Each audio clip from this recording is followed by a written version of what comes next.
Hi, I'm John Mather, Nobel Prize Laureate and Senior Scientist for the James Webb Space Telescope at NASA, and you're listening to The Soul of Life.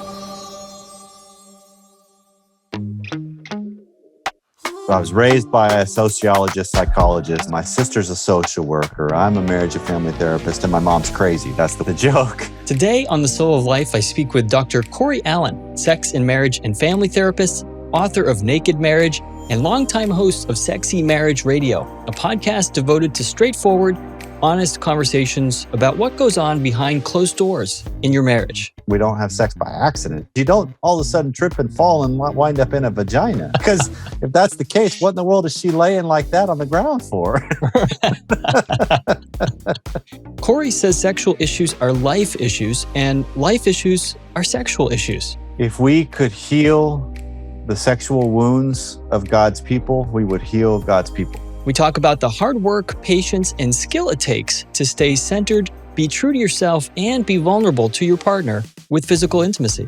Sex and marriage is a long game. It's not talked about openly. There's a lot of assumptions and silence that then we take to negatives and shame and guilt. Corey's message is that none of us in our marriage or committed partnership are alone when it comes to feeling sexually frustrated at some point in married life. Normal people have problems in their sex life.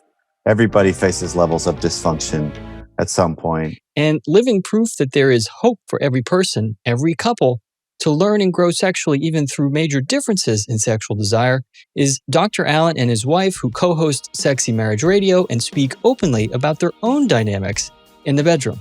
There'll be a hint around of what could be going on later that night. And she'll be, yeah, you might have to put in some time though. Well, there's sometimes it's like, I'm totally up for it. And sometimes it's like, yeah, I don't have the energy to put that in tonight. So I'll catch you later. Welcome to The Soul of Life. I'm Keith Miller, and this is episode 6 of season 3, Naked Marriage, Getting Real About Sex. I really like Chinese food. And sex on the roof. And sex on the roof. And let's combine those two, right? We can bring the Chinese and then, in any order. Exactly.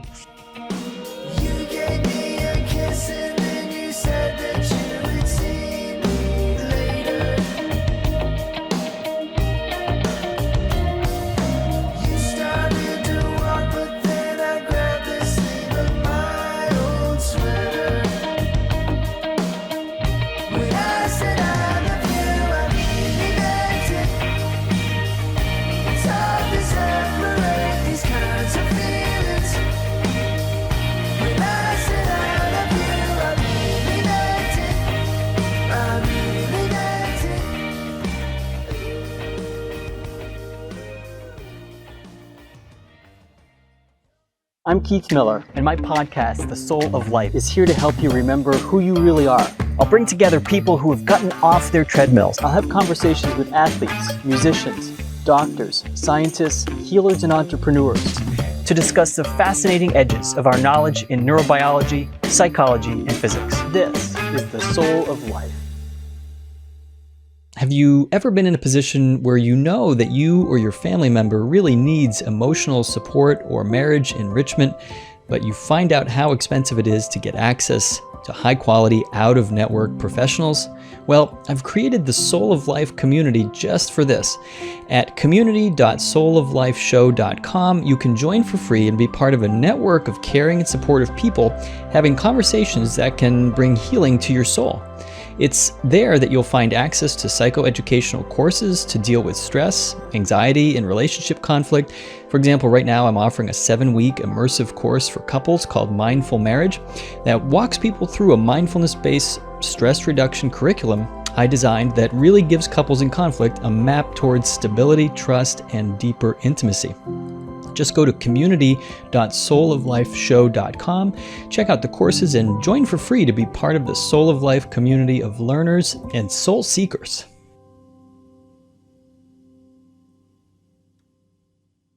Dr. Corey Allan is a licensed marriage and family therapist. He's also a licensed professional counselor with a PhD in marriage and family therapy. Talking with him today about marriage because he's a guy that runs a show called Sexy Marriage Radio. We talk about intimacy in marriage, also talk about how to keep marriage exciting and vibrant, not just get through it, but actually thrive, maybe enjoy the ride, maybe be passionate. And Corey's the guy to talk about that. Hey, Corey, how are you today? I'm great, man. This will be fun. Yeah. How is it there in Texas these days? Stormy right now, so we'll have some maybe some ambiance added in with some maybe we can appropriately timed thunder. We'll see. That's perfect. Depending on the conversation, that's just great to have. I also see, speaking of ambiance, you've got some interesting props, or do you use these swords that I see be sitting behind you, like in your therapy? Well, yeah, those are so. I mean, to jump right in, everything we do, we make meaning out of it. That's what makes humans different than all the other species. Is we have the ability to attach meaning to things, right?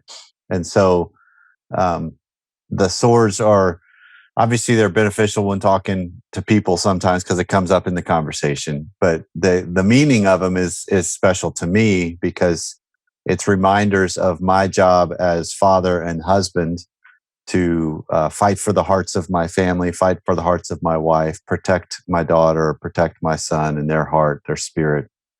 And so it's just each of them represent one of them. Yeah. And I just think that, kind of following in the ways of John Eldridge and the, Wild at Heart and The Battle to Fight, it's just great reminders to realize there's other things going on that need to be dealt with too, as with the role I play in my life. Sounds like it's a great symbol for you. It represents what you feel is a role of strength and maybe the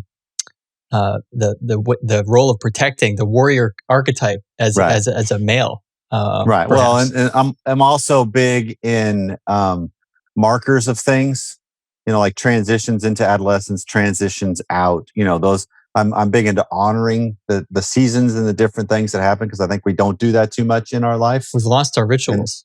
And things get blurred. And so that's another component that different things that we've done with the kids along the way, those swords have been involved as part of the dynamic in some way. Yeah. Yeah. Well, tell me about Sexy Marriage Radio. That's how you and I met because we're both doing podcasts and I was really interested in and appreciate your work. I think I'm always looking for allies, people who are interested in standing up for relationships. Saying that, hey, wait a minute, don't throw that away. Right. This might work. This might be useful for you. Right. And so you have a perspective, and you're also down there in the buckle of the Bible Belt. So I'm interested to talk to you today about how you work and do your work as a licensed professional, which is in my part of the country in Maryland, really kind of like the default place where people turn to help is professionals, and paying for therapy or something. May not be the case everywhere in the world. It is not the case everywhere. So I'm just eager to hear about your journey and what you're doing with Sexy Marriage Radio. Okay. Well, I hear two things in that, Keith. There's two questions, right? So one is Sexy Marriage Radio. Coming October this year, 2021, will have been on the air for 10 years.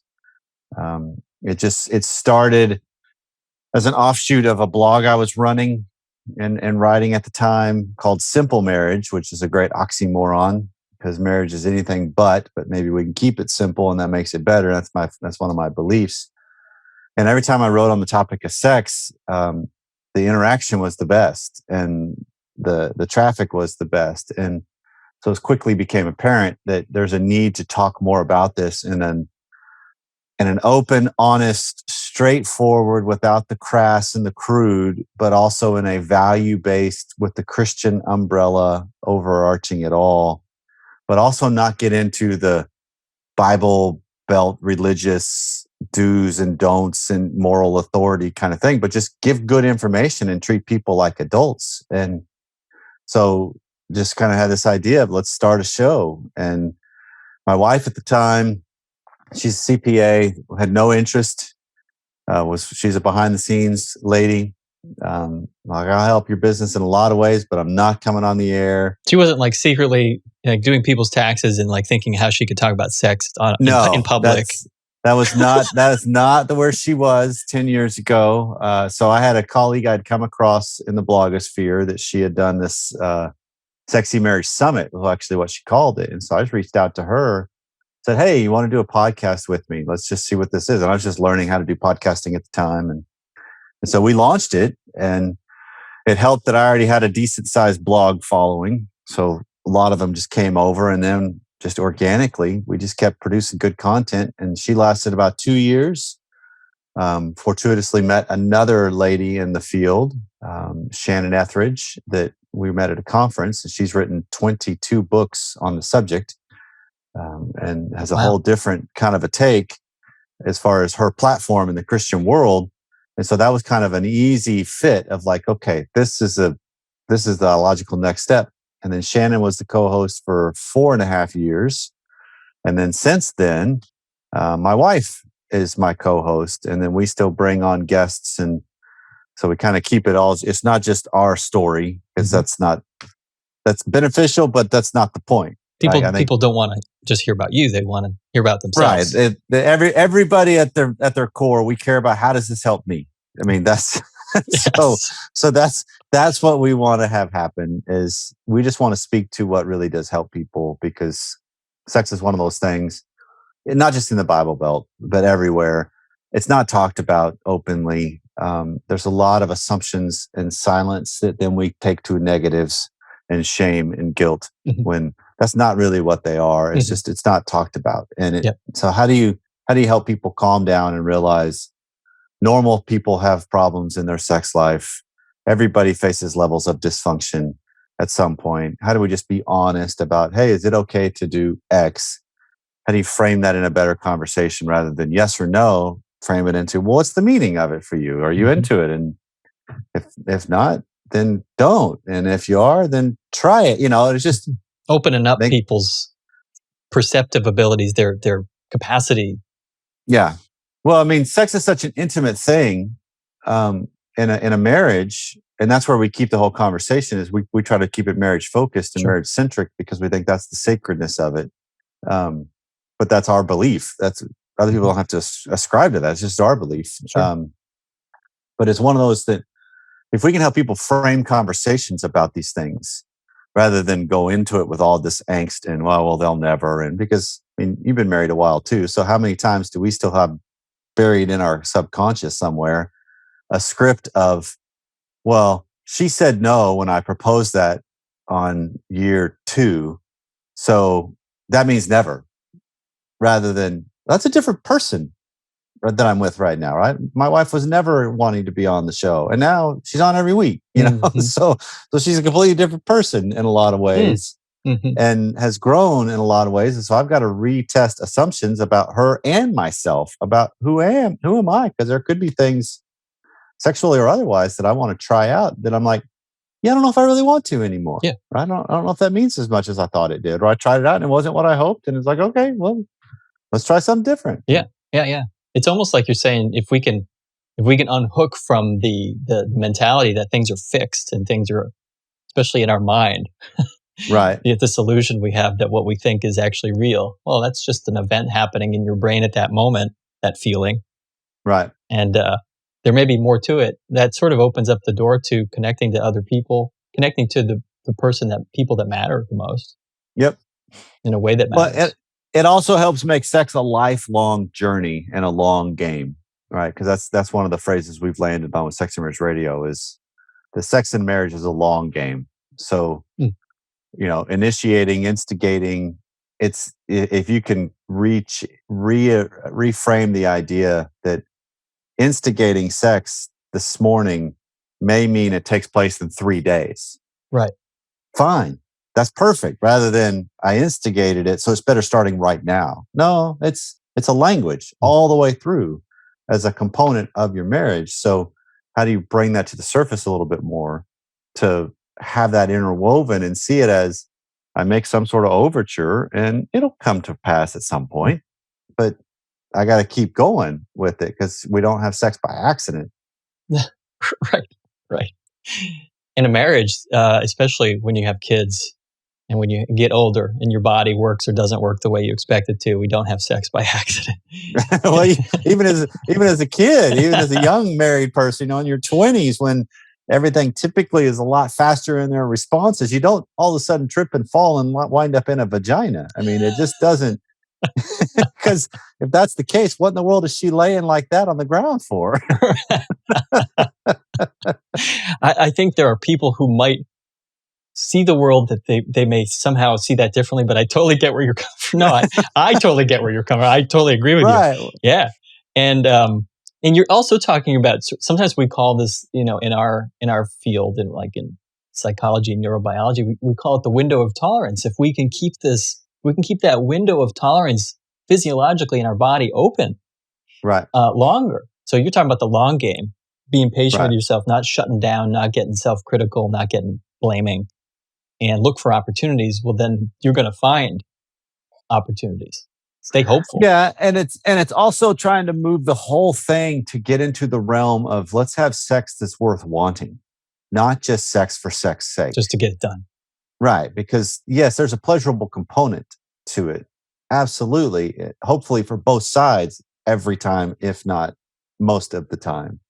But it's just there's so much more deeper going on too. And so if we're gonna do this, how do I focus more on the quality, not the quantity of it? Like let's get into what I want to share with my spouse.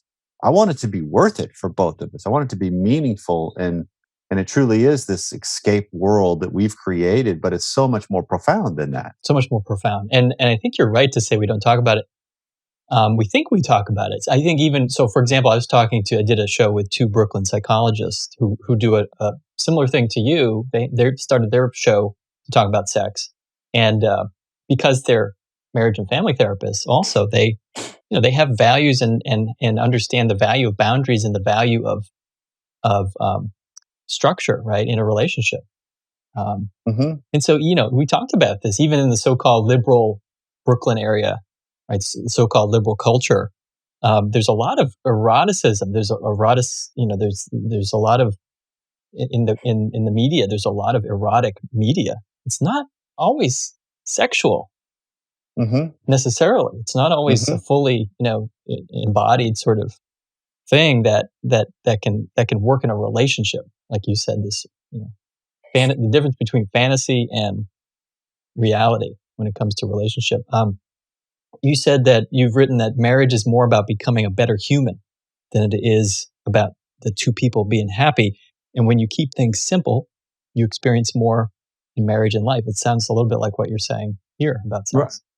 Yeah, and I think it's also just kind of recognizing I'm in this with somebody else, right? That it's not just about me, it's not just about them, it's about what we're creating together, and we co-create together.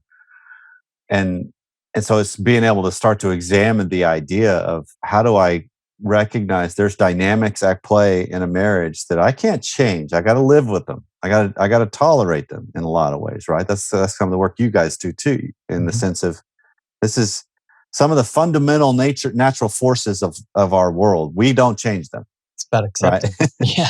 So I've got to figure out how to work within them and see how do I utilize them to make something better, to change the frame of it, the map of it, whatever it might be. But it's to get into something deeper, to see it as, what I want to co-create with my wife is I don't want to do things and miss the possibilities of experiencing the sweetness of her. Right. I want all of that. And so a lot of that is sexual, but a lot of that also is just doing life alongside each other, right? A good road trip with each other, a good time out in a hammock with each other, a good time raising kids with, all of these are things that help creating a better story of what we're doing. And I want to be aware of who I'm doing this alongside all the way through as well. Yeah. Yeah. I don't know if you find this, Corey, but oftentimes when somebody comes in dealing with a sexual frustration or they're stuck sexually in their intimacy, that they are also dealing with this stuckness in other places in their life. Oh yeah. It's that idea that I've got to get somewhere, I've got to make this happen. And anxiety, like as we know, our body, when we're anxious and if we're tense, it's really difficult to get aroused. Or, arousal happens when we're relaxed. Yeah. And so that often we're dealing with anxiety. I firmly believe that if we treat anxiety, somebody comes in saying they've got an erectile dysfunction or arousal disorder, and they may like it may. Yeah, there could be a physical component for sure. Could be, but if we treat the anxiety, pretty much most of the time. Yep. It's going to deal with it. Well, that's where, so Gina, the very first co-host I had, she had this phrase that if we could heal the sexual wounds of God's people, we would heal God's people. Yeah. Because it's all interwoven. Sex right? is life. It's all, and we use the phrase that sex is a language. How you do sex is how you do life, and how you do life is how you'll do sex. That those things are always interchangeable. So how I approach that is not any different than how I approach everything else in my life. It's brilliant, and it's revolutionary at the same time, and profound. We chatted a little bit before in a previous conversation about how, counseling, I've lost track of this, being in Maryland, DC, in the Northeast, counseling can be like a religion. I'll admit, I think there really can be like a religion where people put all their faith in turning to professionals, and it can be even like a badge. Like, how many times are you seeing your shrink? But in other parts of the country, you've got two heads. I mean, literally, I've talked to people where it's just like that. Their culture and the church community that they're part of, they may not even be part of a church community anymore, but they were just raised. Right. You just don't talk about stuff outside people. Right. And so how do you navigate that world, right? In a part of the country where people do turn to their pastors, I think, and sort of expected to. That's the go-to.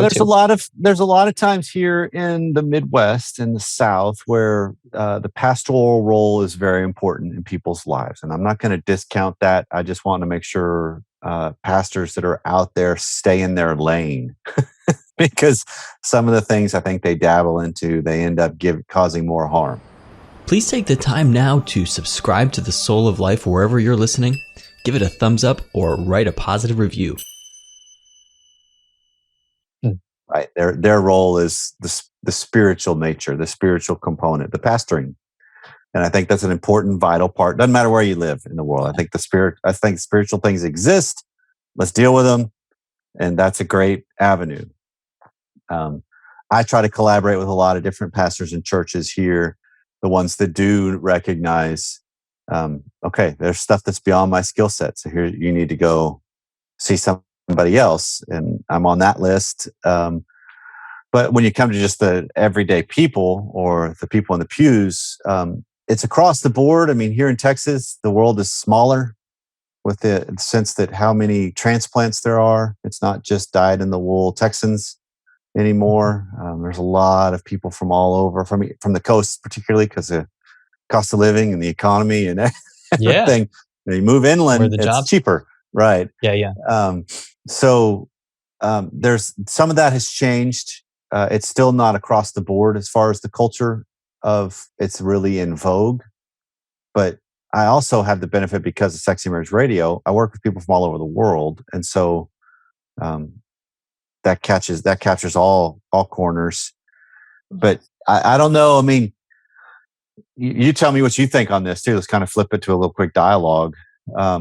Because if you think of the seminal work for our field, with mainly, Freud getting a lot of the credit, and he's got his own view of how, or people have their own view of how you say the name Freud, and they're like, oh, that immediately sends up the radar, or something like, oh, that's that perverted dude, whatever. And then immediately shuts some things down. And some are like, oh yeah, that dude's brilliant, and so it's across the board on that. And I think that's kind of, it's evolved so far beyond that, but it's just kind of, that's the marker that started it. That's what people think is still the marker, maybe. And as as an MFT, marriage and family therapist, the family therapy revolution was a revolution. A lot of people don't even realize that. So after Freud was the cognitive, so-called cognitive behavior, cognitive and then behavioral. First behavioral, then cognitive. And then, so in other words, the behaviors came in, Skinner, and really kind of putting Freud in its place, saying, look, no, it's actually about human behaviors, and that's where we need to focus. And then people coming in saying, no, wait, actually, it's not about any one person's behavior. That's kind of, that's important, but we cannot take the person out of the family that they've come from, or the family they're in.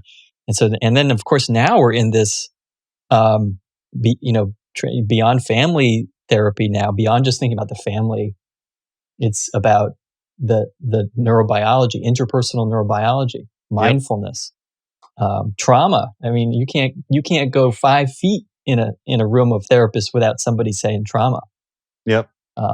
For better or worse. Yeah. Sometimes maybe we're over diagnosing trauma. Yeah, I think everything's kind of become specialized, and they're trying to corner their little section of the market, and which industries do that, right? Yeah. I mean, that's just professions.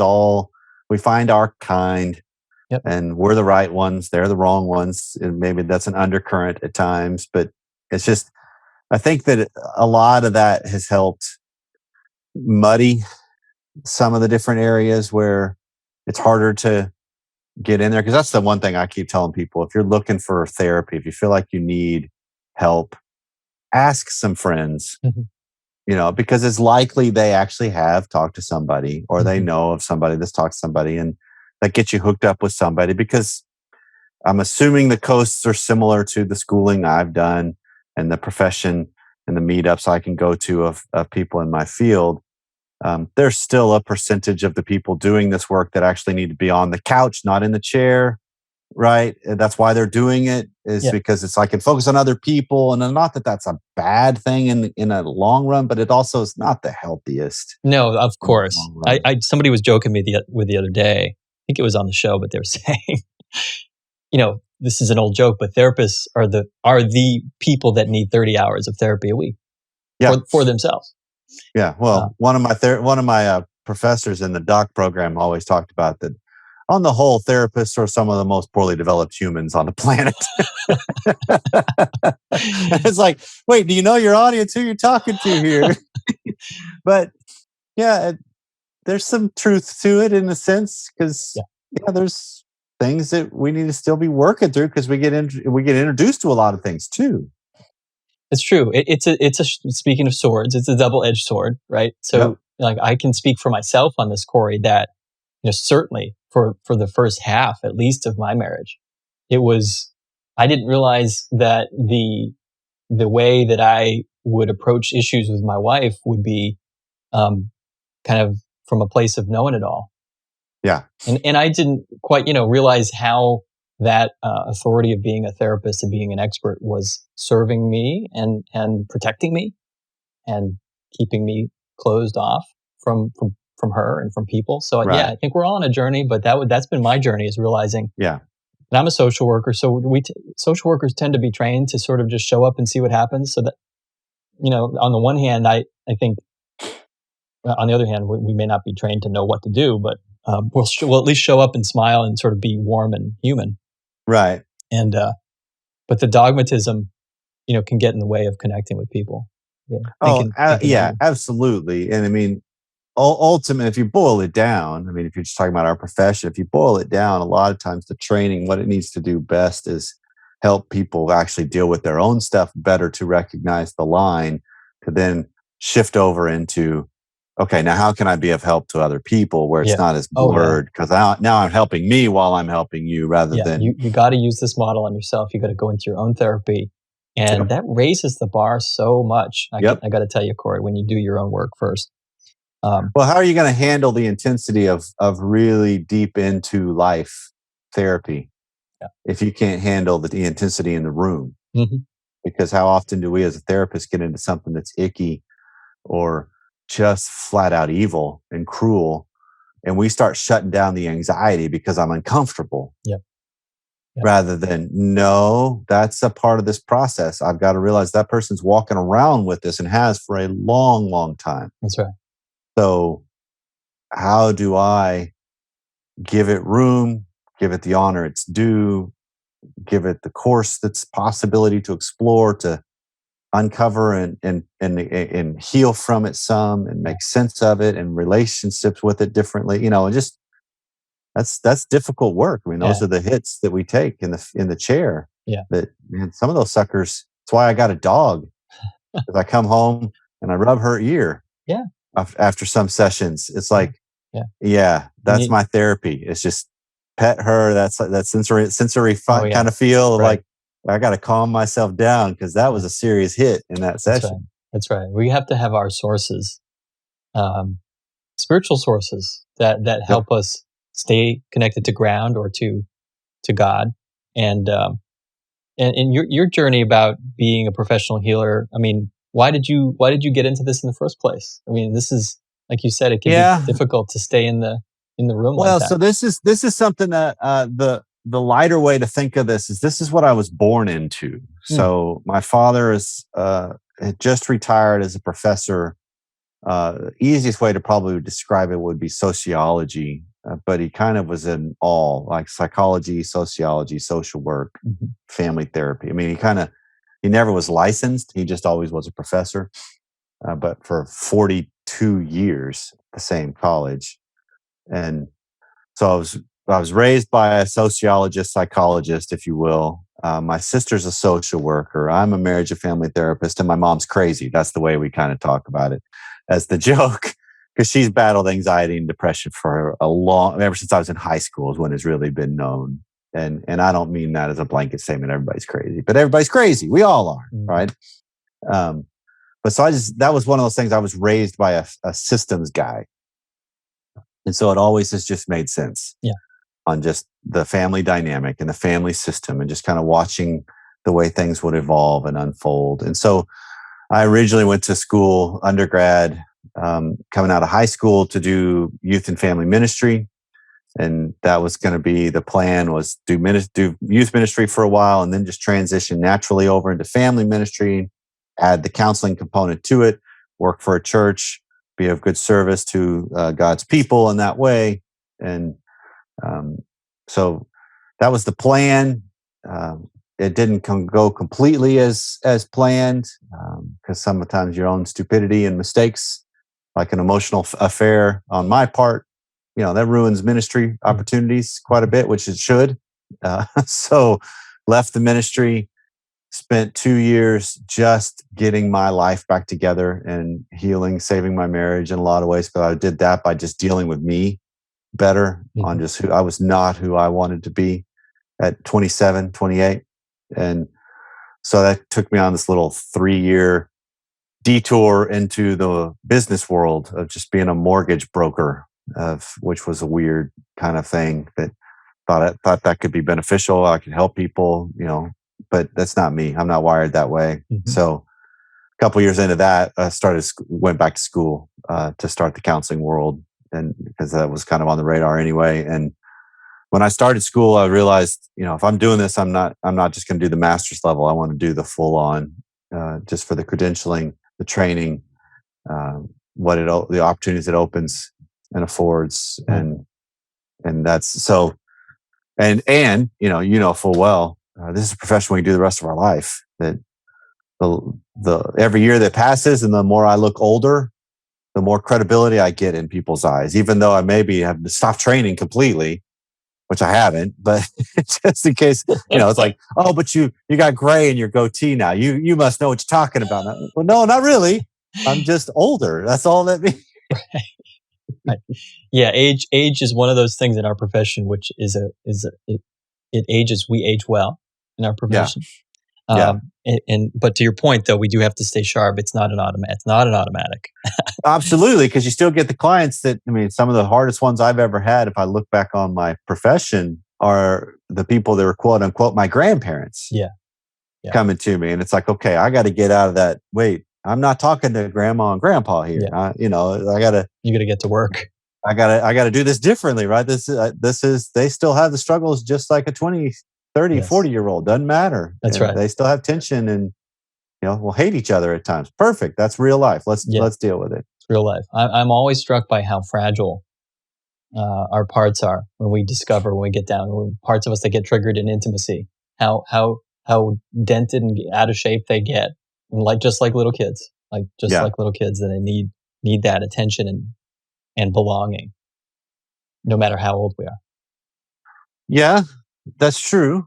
I'm curious though, from the way when you come across a dent, and if it's labeled with a little bit of fragility, what would you do? Would you go after it? Would you kind of create room for it?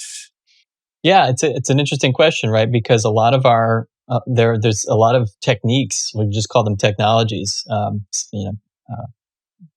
that people are trained to go after the vulnerability, right? Well, Yeah. like we just want emotions. Here, have the tissue box. Just if you're, it's as long as you're getting in touch with that inner child, then we're doing good therapy. I don't believe that. Okay. I don't believe that. I think it's been a helpful addition to our encyclopedia of knowledge. People might have these vulnerable parts, but the name of the game is getting into relationship with those parts, and that can look differently for different people. Sometimes it just Sure. means sitting in there and getting their imagination going, getting them to be able to get a sense for what it looks like to other people. Okay. So yeah, it all depends. It all depends. What are some of your favorite topics to teach about as it relates to sex, intimacy, eroticism? Any myths that you love to debunk? The biggest myth that I keep seeing across the board is all of these various techniques to help your sex life, right? Like as if somebody's cornered that thing. Because if that was actually the case, there would only be one magazine ever sold, right? It would cover it Because all. it would have the list. We all do the list. We're done. Sold. We don't need any more. But yet, no, there's every week, there's more 62 ways to make him curl his toes, 32 ways to make her swoon, all these different things. Like, nah, hold on. So all of these things serve a purpose that I keep hearing in my field of you got to have regular date night. You got to make sure you get away. You got to have regular conversation. You got, all these things are great band-aids, but none of them solve the problems of desire, right? Because if you get down to it, look at this as the language, right? That I want to have sex with my wife, but underneath it all, I want her to want to have sex with me, not just have sex with me. There's a big difference, right? And we are all capable as humans to understand, and women might have a little more finely attuned radar with this, but we're all capable to recognize the difference between when my spouse just wants to have sex and when they want to have sex with me. There's a big difference, right? And so that's the stuff I love talking about, teaching on, just helping people see it better to then take the courageous step to call it out more. Because if I'm somebody that has a responsive sexual desire, which a lot of people do, Yep. a lot of women do, and that's been helpful for them to name that. It's okay. I do have actually a sexual desire, but it's responsive. I need to know that you care for me, and then I will respond. Yep. Then the response happens. Well, absolutely. But that's also there's two sides to that dynamic, because typically they're going to be married to somebody that's more spontaneous. Mm-hmm. There's still a trigger somewhere in there that's responsive, but it takes less on the threshold to get them rolling. And so this conversations my wife and I actually have is like, there'll be a hint around of what could be going on later that night. Mm-hmm. And because she's responsive, and she'll be, yeah, you might have to put in some time though. Meaning, then what does that do for you? How does that make you feel? Well, there's sometimes it's like, I'm totally up for it. And sometimes it's like, yeah, I don't have the energy to put that in tonight. So I'll catch you later, kind of a thing. It's just, how do we have better conversations to name this dynamic? Because that's the kind of stuff I think helps empower people the best in their life. Yep. Because again, there are times where one of you is a certain way, and then there will be a time where that shifts. And that's what throws people off too, is when a lower desire partner, that's always been a lower desire, all of a sudden has a moment of higher desire. Most of the time, the higher desire partner is all like, I just would love it if you would initiate. I would just love it if you would just take me by the hand and throw me down and go. And then when they actually do it, it freaks the higher desire out so much they shut it down. Which is a huge wound, quote unquote. It's not, it's a hit to the lower desire that mustered all that it took to get them to that point. They actually try it out. Then they got shot, and now you further ingrain that trench between you.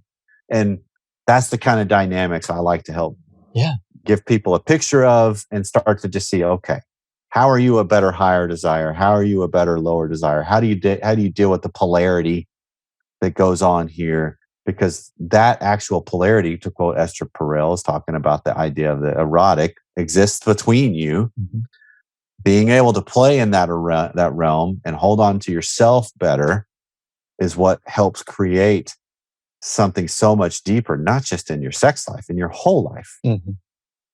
And it really, go back to what you said about the long game, that if you can hold what we call sometimes the big mind, Yep. like meta awareness, like this is just one, like you said, this is what's happening today. Yep. As opposed to this is a jury that has convicted me and Right. I am guilty. And I'm never going to try this again. I'm in jail now. And a lot of us Now I'll be serving time the rest of my life serving on time. this Now one. this will never change. And a lot of us build those prisons pretty darn easily when it comes to, because shame is one of the biggest bars of those prisons, right? When we start to feel shame. Yeah, and it's so easy how that card gets played by our partner who's not on board. Mm-hmm. Right? They don't want what we want. And I mean, this is so the theorist I trained under was David Schnarch. Mm-hmm. That he was the guy that I would eat up everything he wrote. Passed away this past year? Last October in 20. Yep. But he used to have a phrase that as kind of a good way to look at our growth journey. He'd have this, the way he would describe it is when you're at a lower desire or lower or more other validated, where you care more about what your partner responds and confirms what you want. So if I was to propose to my wife tonight, hey, even though it's been really rainy here, let's go have sex on the roof tonight. We'll do it in the dark and it'll be just somewhat an example, safe, but it's still risky. Example, but right. Well, I don't know. I might actually propose this to her. Who knows? But if she is kind of not as well defined and solid, I guess you could say, and I'm not trying to make this as a hierarchy because we're all on a developmental continuum, but it's likely she could respond with, that's gross, perverted, and disgusting. Why would you want to do that? Mm-hmm. And if I'm not really solid, I was just joking. I had this conversation on a podcast today with Keith, and he suggested it. He thought it was a good idea. I would blame somebody else, right? It's like, and I tell people, I tell people jokingly, blame Sexy Marriage Radio for some of these things. Dude, that's fine. We could take it. But if I'm more solid and more exposed with what I'm interested in, because some of the stuff we're interested in, it's questionable to say the least. That's the fantasy kind risky, of stuff, right? It's vulnerable. Right. So if I'm in that scenario, but I'm coming at it with a little more feet under me, I would say the same thing. Like, hey, babe, let's have sex on the roof tonight. She's like, that's gross, perverted, and disgusting. Why would you want to do that? My response is going to be more likely, that's exactly why I want to do it, because it's gross, perverted, and disgusting, and I want to share it with you. Come on, baby. Let's. And she could still say no, but it's just kind of a different way to look at how often do I want to eat Chinese for the 16th day in a row, but I don't want to bring it up because I don't want to be judged. But I really want it, right? Mm-hmm. And so that's a developmental lens to look at what's going on between us, and more importantly, who I am in the midst of what's going on between us, to realize I really like Chinese food and sex I'm on okay. The roof. And sex on the roof, and let's combine those two, right? We can bring the Chinese, and then exactly. in any order. Exactly. And then add another layer to it, because this is what's interesting to me that the past couple of years has become more and more clear. Most of the time, if you're talking about the pressure cooker of marriage when it comes to sex or any other thing that can be volatile, we get into this realm where the higher desire stops asking as much because they don't want the rejection. Yeah. I want assurances, right? Tell me you're going to say yes, and then I'll say no, and then I'll pursue. But we don't get it that way in life. But what they fail to realize is what's already present. The fact that they're not asking is still a rejection. It's a default, pre-assumed belief, right? Yeah. And so it's this whole, okay, so if you can just get people to start seeing, or anybody listening to this, start hearing the idea of what matters is not what's missing. What matters is what's present. That's the problem in marriage, is it's not on her radar. I mean, here we are still in tax season in Texas because it got extended. So she's got one more week from the time we're recording this, right? Mm-hmm. So this is the never-ending tax season the last 2 years. Yeah, right. And so when I call her during the day because I need something, or if I call her and I want to be a little playful, or I bring up something, it's very, very likely sex is nowhere on her radar, right? But I can take that. The older, less defined me would take that as a hit of, how could you not be thinking about this? How could that? It's not important to you. Rather than, yeah, it's not important to her right now. So what? She's at her job. She's doing good work. Who is she when she comes home? That's all I care about. In that regard. You found a way to metabolize that pain in some way that you can handle it. Well, so where do you see Sexy Marriage Radio community going in the next year? It sounds like you're doing live events. That sounds great. I know I just launched a course. It starts on Tuesday, 7 weeks, mindful marriage course. Takes people through basic stress reduction for couples. Stress, triggers for couples. Right. Like I call them allergies. We all develop some allergies. How can we desensitize to those allergies? And you're doing some in-person learning. What do you see for the next year? So in the future, we're going to actually start doing the getaways on the road and do them in different parts of the country a couple times a year. It's kind of like a bi-coastal thing. So maybe help open it up to people that couldn't travel to the Midwest as easy. If we stay a little more local, maybe that'll help. We also this year are rolling out 3 courses, hopefully before the end of the year. That's called the Wanting to Be Wanted series, because that's the undercurrent I think everybody is after, is I just want to be wanted. Yeah. And so we're going to unpack that. One course is based on the idea of what do you do when there's been some turmoil and some struggle? How do I rekindle and connect? And then the other is just the desire course, where we're going to get more into the elements of what desire really is and how do you cultivate it. And then the last one is just on harnessing all of that into your sexual intimacy and connection. Well, I hope you get a chance to come up here and visit us and oh, absolutely. We put you on the radar. Stop in. My neighbors who are listening to this can make room for the camper for a few days here on our street, I'm sure. That's great, Corey. Yeah, it sounds like we're doing some similar things, offering, I imagine these courses are affordable. Like sometimes therapy is just not affordable to people. Right. So you're really doing a service. We're doing a service by offering that, I think. This whole community we're trying to create of people that can come find us for a season or come stay, because marriage problems exist. They're not going away. When you get out of one, there will be another one coming at some point. But how do we deal with them better? And how do we realize we're not alone in them? That's the point. That's the main goal we've got with the nation. Yeah, that's a great service and such a benefit. I'm so glad to have you, Dr. Corey Allan, host of Sexy Marriage Radio. Hey, great to see you today. Thanks. This has been fun. Hey, I've started a community for Soul of Life fans interested in talking about episodes or getting more information about some of my teaching on IFS, mindfulness, and relationship growth. Head on over to community.souloflifeshow to get access to this group of really cool people just like you who care about the show and want to talk about episodes or hear more, get access to courses and support each other through life. That's what this is all about. Please leave an iTunes rating for the show and subscribe now wherever you listen to get more soul in your life. I like it and it's not harsh to my eardrum. All right, I will go.